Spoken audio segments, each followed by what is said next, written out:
한 여자와 한 남자가 앉아 있습니다. 여자가 남자에게 와서 말합니다. 좋은 데 가서 식사라도 하지 않을래요? 그러자 남자가 대답하는데 단호하게 대답합니다. 저는 유부녀와 데이트하지 않아요. 그러자 여자가 말합니다. 저는 당신 아내인데요. 그러자 남자가 아까보다 더 단호하게 대답합니다. 규칙에 예외를 둘 수는 없어요. 우리는 부활주의를 보내고 있습니다. 예수님의 십자가와 부활, 그 전대미문의 사건은 2024년 벚꽃이 피기 시작한 이 봄을 지나보내고 있는 우리에게 어떻게 적용되고 있을까요? 어떻게 다가오고 어떻게 느껴지고 있을까요? 혹 방금 말씀드린 그 남자, 자기 아내 보기를 돌같이 보는 그 남편처럼 처음 사랑한 그때에는 옆구리에 끼고 살았던 십자가이고 뜨거웠던 사랑의 근거인 부활이었지만 이제는 데이트하자는 말에 핸드폰만 쳐다보며 나는 이제 십자가와 부활에는 관심이 없어요 하고 있지는 않을까요? 그녀가 없었다면 그 남편이 없었을 것처럼 그 십자가와 부활이 없었다면 오늘의 나도 없었을 것이라면 우리는 이 부활주의 저녁에, 이 밤에 예수 그리스도의 부활이 나에게 남겨둔 것을 다시 확인할 필요가 있을 것입니다. 사랑하는 여러분, 예수님의 부활이 우리에게 남긴, 세상에 남긴 유산이 무엇일까요? 여러 가지가 있겠지만 그 중에서도 가장 중요한 것이 있다면 바로 평강일 것입니다. 오늘 본문은 예수님께서 부활하신 날 저녁에 일어난 일입니다. 제자들이 한 집에 모여 있었습니다. 그 집에는 문이 여러 개가 있었는데 19절에 보니 제자들이 그 문들을 모두 닫았다고 기록합니다. 이유는 단순해요. 유대인들이 무서웠습니다. 자기들을 잡아 죽일까 두려웠어요. 그래서 문을 꽉 닫고 잠궜습니다. 그때 예수님께서 오십니다. 문을 열고 들어오지 않으셨고 그냥 들어오셨어요. 그리고 제자들에게 인사를 하십니다. 예수님이 하신 인사말은 유대인들의 전통적인 인사말이었습니다. 그러나 사복음서에서 이 인사말이 기록된 곳은 부활하신 예수님이 제자들을 만났을 때밖에 없습니다. 무슨 말이냐면 지금 이 인사말은 일상적인 인사의 범주를 넘은 매우 특별한 인사라는 것입니다. 그 인사말이 무엇인가요? 예수께서 오사 가운데 서서 이르시되 너희에게 평강이 있을지어다. 오늘 본문에서 예수님은 제자들에게 이 말씀을 2번 반복해서 하십니다. 너희에게 평강이 있을지어다. 예수님께서 사흘 만에 부활하신 후에 제자들과 제대로 처음 만나셨습니다. 그러니까 부활하시고 처음 제자들에게 하시는 말씀이 당신들에게 평강이 있기를 바랍니다. 조금 강하게 표현하면 당신들은 평강해야 합니다. 왜요? 예수님이 부활하셨기 때문입니다.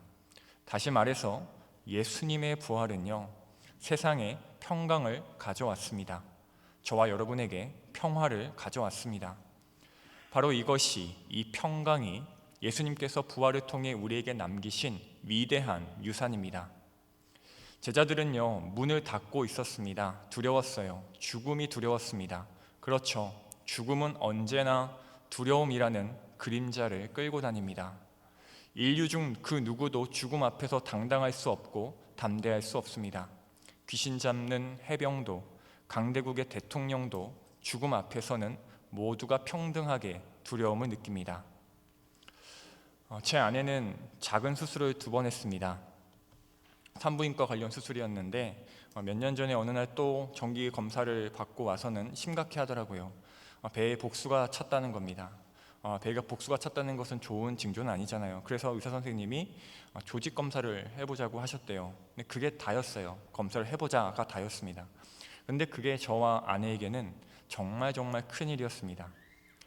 저는 사역을 하면서 우리 목사님들도 마찬가지겠지만 중병을 앓고 있는 성도님들을 많이 배워왔음에도 단순히 그냥 조직 검사 한번 해보자는 그 얘기가 그렇게 무서울 수가 없었습니다.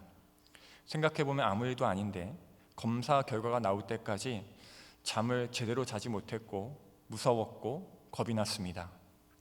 아무 일도 아니라는 검사 결과가 나왔을 때 저는 아내에게 거봐, 내가 뭘 했어? 라고 의연한 척을 했지만 전혀 의연하지 않았어요. 죽음은요, 두렵습니다. 그리고 그 두려움은 우리로 하여금 불안하게 만듭니다. 평강을 누리지 못하게 하죠. 그러면 반대는요, 죽음이 두려움이 불안을 가져온다면 반대는요, 생명이죠. 살아있음. 예수님이 십자가에서 죽으시고 우리에게 가져오신 것, 제자들이 두려움 속에 갇혀있던 그 집에 가져가신 것, 생명이었고 그 생명을 통한 평강이었습니다. 그래서 예수님은 그 평강을 말하시고는 제자들에게 문을 열고 나가라 하십니다. 아버지께서 나를 보내신 것 같이 나도 너희를 보내노라. 문을 꽉 닫고 있는 제자들에게 이제 문 열고 나가라 하십니다. 나갈 수 있다 하시는 거죠. 사랑하는 여러분, 예수 그리스도의 부활의 역사성을 믿고 그 능력을 경험했으며 부활의 의미를 알아 우리에게도 부활이 보증되어 있음을 확신하며 사는 우리라면 우리는요, 두려울 수 없습니다. 불안할 수 없습니다. 평강해야 합니다. 그래서요, 부활의 증인의 삶이란 평강의 삶입니다. 내가 오늘 광야 같은 길을 지나고 있더라도, 낭떠러지 앞에 서 있더라도, 심지어 오늘 죽는다 하더라도 그 죽음이 나를 어떻게 할 수 없으며 나를 오늘 살게 하는 힘은 오직 예수님의 십자가와 부활밖에 없다고 소리치며 그 평화를, 그 평안을, 그 평강을 누리며 사는 것, 그것이 새 피조물 된 우리의 인생인 줄 믿습니다. 어떤 사람이 무소음 수저통을 샀대요. 무소음, 그러니까 소리가 안 나는 수저통이라는 거죠. 보통 숟가락, 젓가락을 통에 넣고 가방에 넣고 다니면 시끄럽잖아요. 그런데 무소음 수저통은 이제 소리가 안 난다는 거죠. 그렇게 이 무소음 수저통을 이제 인터넷으로 사서 이제 이 새로 산 사람이 수통을 이제 가방에 넣고 외출을 했는데 정말 소리가 안 나더래요. 절그럭절그럭 소리가 안 나더래요. 그래서 정말 잘 샀다, 성능 너무 좋네 생각하고 수저통을 열었더니 수저가 없더래요. 수저 안 넣어서 가지고 간 거죠. 여러분, 무소음 수저통이 무슨 의미가 있나요? 수저가 안 들어있는데. 저는 우리를 위해 행하신 이 놀라운 역사를, 부활이라는 전무후무한 위대한 행적을 의미 없게 만들지 않기를 소망합니다. 의미가 있으려면요, 우리 삶에 평강이 들어 있어야 합니다. 나를 오늘 기쁘게 살게 하는 원동력이 예수 그리스도의 십자가와 부활이어야 합니다. 세상 가장 좋은 소식이 예수님이 부활하셨다는 그 외침이어야 합니다. 언제나 그래야 합니다. 영국의 한 유명한 시인인 테니슨이라는 시인이 어느 날 시골길을 걷다가 행복한 얼굴로 아침에 열심히 일하는 중년 여인을 보았습니다. 너무 행복해 보여서 테니슨은 그녀에게 물었습니다. 오늘 아침에 좋은 소식이 있나 보죠? 그러자 그녀가 대답합니다. 선생님, 저는 한 가지 소식밖에 모른답니다. 그것은 예수 그리스도께서 온 인류를 위해 죽으셨다가 부활하셨다는 소식입니다. 그러다 테니슨도 말합니다. 부인, 그것은 가장 오래된 소식이자 새로운 소식이며 정말 좋은 소식이군요. 사랑하는 여러분, 부활이 여러분에게, 오늘 우리에게 새로운 소식이기를, 세상 어떤 소식보다 좋은 소식, 기쁜 소식이기를 소망합니다. 저는요, 예수님의 이 인사에서 뭔가 모를 뿌듯함과 보람이 느껴집니다. 감히 그런 걸 느껴요. 이렇게 말씀하시는 것 같아요. 봐라 얘들아, 내가 부활했다. 내가 죽음을 이겼어. 그래서 내가 뭘 너희에게 가져왔나 봐라. 이거다. 생명, 영원한 생명이다. 그러니 너희는 평강해라. 평강할 수 있다. 이 좁아 터진 곳에서 문 걸어 잠그고 두려워하지 않을 수 있다. 말씀을 맺겠습니다. 십자가는요, 우리로 하여금 고개를 들 수 없게 만들고, 부활은요, 우리로 하여금 고개를 들지 않을 수 없게 만듭니다. 두려워하지 마시고 불안해하지 마시고 고개를 들어 하늘을 보시기 바랍니다. 부활하시고 하늘에 오르사 하나님 우편 그 영광의 자리에 계신 예수님을 바라보시기 바랍니다.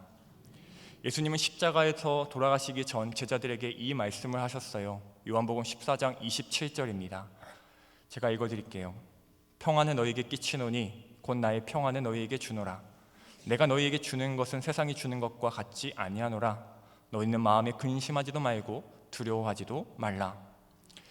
예수님은 십자가에서의 죽으심과 부활을 통해 이 말씀을 이루셨습니다. 우리에게 평강을 가져다 주셨어요.